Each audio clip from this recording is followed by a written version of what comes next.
If you're thinking it's 10 to midnight and you have better things to be doing, it's about to get very, very exciting. Well, very exciting. Not, very, very exciting. Okay, so what we need to do now is to get our final approach sorted. At the moment, they're in a really wonky orbit that's no good to anything. Now, here's a dirty secret. The runway on Kerbin is at the equator, and it goes east to west precisely. So basically the runway is on the equator and runs east to west. So here I have a space station. Where do I have a space station? Here I have a space station that just so happens to be in a perfectly aligned equatorial orbit around Kerbin. So if I can align myself with the spaceship, I beg your pardon, if I can align myself with the space station, get it on that's how I can get this ship onto an equatorial orbit, which will line it up nicely for the runway. You'll notice here's the ascending node. It currently says 21.5 degrees. I'm now going to do this. I'm sure you can see here the orange line is shifting around. I'm going to try and make this a flat orbit. And I do that by pulling these little things until it says descending node 0.1. Can we do better than that? 0.1, 0.1, maybe not. Maybe we can't do better than that. That's all right. That's all right. We can live. 0.3, that's no good. 0.1. 0.1, I'll do that one. Okay. Yet again, let's align ourselves with the node. Trust me, it is going to be exciting. I wouldn't lie. Little click and drag nodes are new. Are they a plugin? No, they've always been there, I think.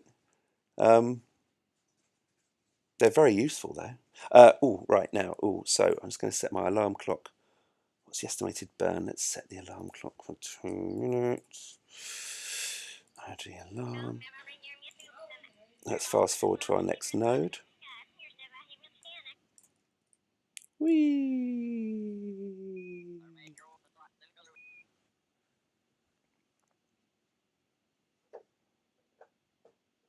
Okay.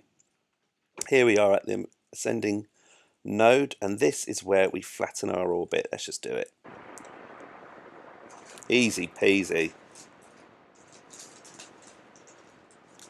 In fact, let's do this at half power and time accelerate it. Can't walk faster. Okay, we can't do that. Okay, that's fine. In fact, all right, let's time accelerate it. So we're a little bit. What I'm doing here, sorry, the estimated burn is 37 seconds. The node, ideally, I want it to be about half that. There we go. When you hit the, when you hit the node, if you've got like a 2 minute burn, when you hit the node, if you fire your engines when you're right at the node, by the time you finished burning, you're going to be 2 minutes out. So what you really want to do is, if you've got a 2 minute burn, you want to fire the engines about a minute before you hit the node, as it kind of spreads the margin of error out a little bit. It's a very sexy game, this,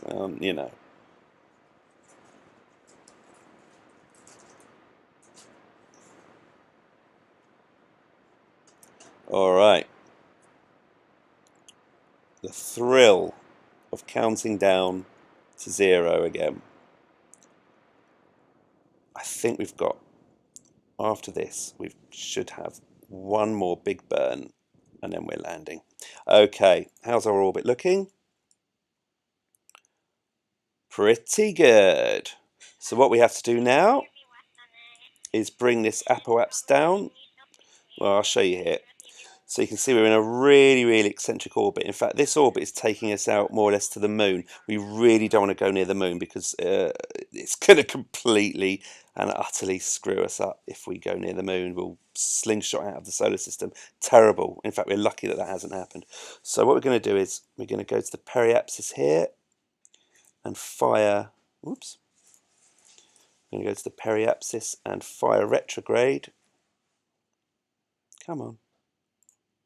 Fire retrograde until Look at that. This is what we're after. Until we're there. So we've got a lovely little orbit like that.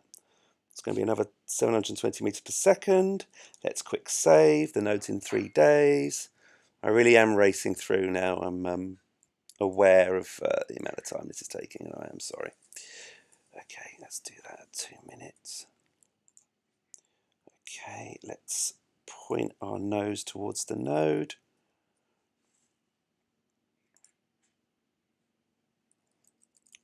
I've also noticed, annoyingly, that I forgot to jettison this fuel tank. Let's do that now. Goodbye, fuel tank. How many have we got left in here? That's not too bad. Okay, we currently have 2 fuel tanks left. I really hope that's enough. Okay. Time acceleration again as we swing around Kerbin. And we get dangerously close, I think.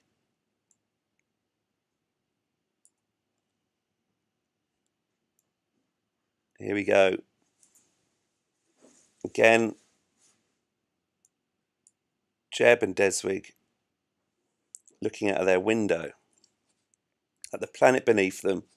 Soon, soon, soon. Okay, it says here estimated burn 30 seconds. I think that's wrong. Yeah, I was right. Okay. Well, let's do it. So, what I'm looking at here is the apoapsis height, which is currently 9,000 kilometers. We're aiming for it to be about the same as the periapsis height, which is about 328,000 meters. When this number here and this number here are the same, then we're in a circular orbit. Let's speed time up a bit. Let's have a look at our orbit. We can see our orbit is beautifully shrinking down there. Beautiful. Valentina and Deswig look very, very excited. How's our fuel looking? All right, we're all right. Okay.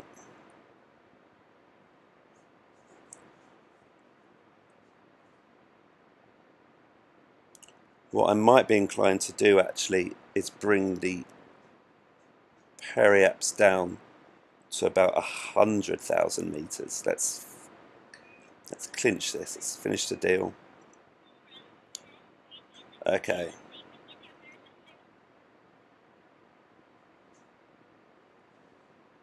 All right, here we go.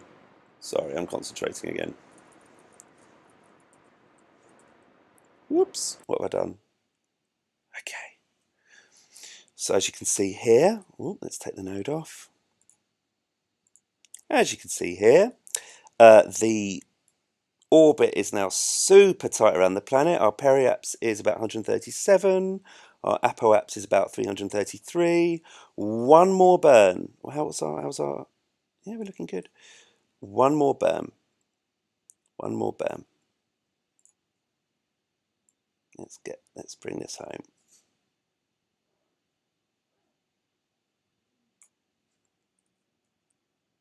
"21 minutes.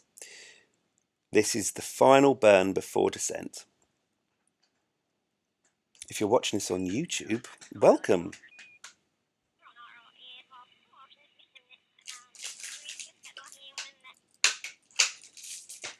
Okay. Let's set another alarm. Dum-de-dum-de-doo. I hope this has been interesting, by the way. I really do have no way of knowing. I find it interesting.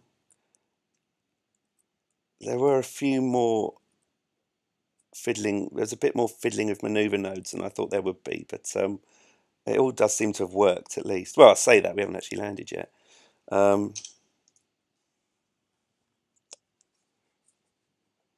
My wife is still looking at me with, I'm not sure, contempt. Disgust, thank you.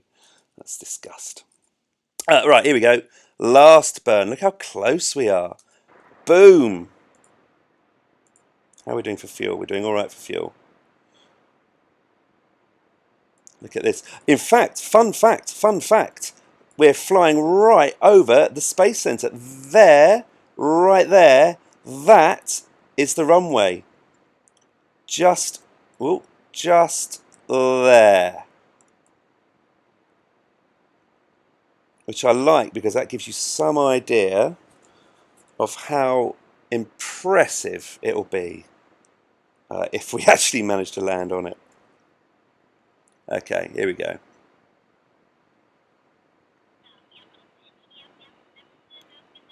Right, I'm going to do a posh save.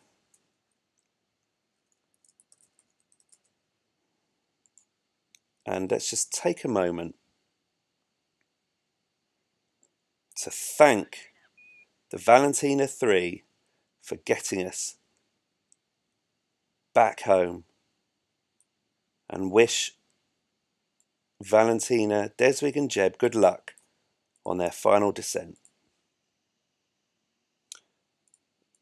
I think the tanks are fueled and ready.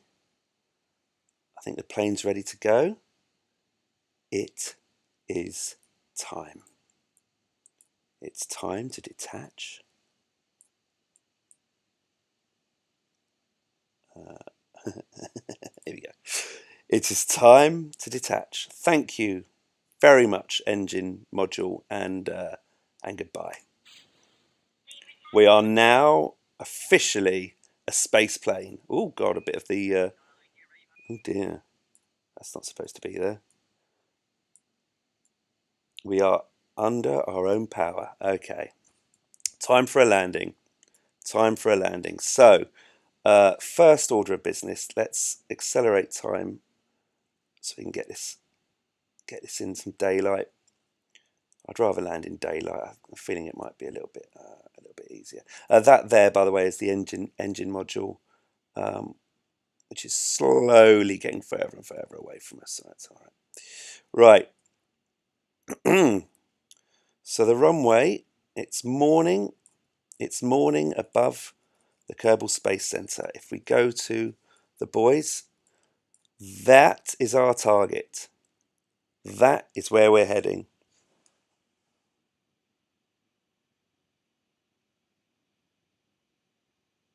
Just checking that you guys can still hear and see this, because you really don't want to lose the connection now. Okay. What we're going to do is we're going to go to the other side of the planet and do a small burn, which is, well, what's going to happen is we're going to come round and we're going to be descending into the atmosphere and we're going to be aerobraking. So I'm not actually going to point the orbit so it points straight at the runway, because once we hit the atmosphere, it's going to slow, well, it's going to get a lot hotter and it's going to slow down hugely. The atmosphere is actually going to help us lose speed. I'll explain a little bit about this space plane, actually. Don't worry, I won't take long. At the back here, we have two nuclear engines, which only really work in space. I really shouldn't have built these. We could have actually used the engine module. This was a bit of a fail-safe. If we ran out of fuel with the engine module, there's enough fuel in this. Hang on, where are we? Stop it. Okay, there's enough fuel in this part here. This part here. No, hang on. This part here for well, actually, sorry, beg your pardon. Oh man, I packed some nuclear engines with this plane, and it was more of a failsafe. If the engine module failed, there's enough fuel in the plane. In fact, it's massively loaded with liquid fuel, so it could have got back to Kerbin with these engines. It doesn't leave it much room for manoeuvre once it's actually flying in the atmosphere. So I didn't really want to use its engines unless I had to, and I didn't have to. So that's nice, isn't it? What I'm going to do is, once we enter the atmosphere, I'm going to jettison these nuclear engines, and beneath the nuclear engines are two jet engines. Jet engines, as you know, will only work with air intake. I have packed some oxidizer in this module here, which means the jet engine should work for about 15-20 seconds above the atmosphere. This should hopefully give us a little bit of an oomph to slow us down. Once the oxidizer has run out, we're completely powerless and we're completely at the mercy of the atmosphere, of aerobraking. What I'm hoping will happen is that once we get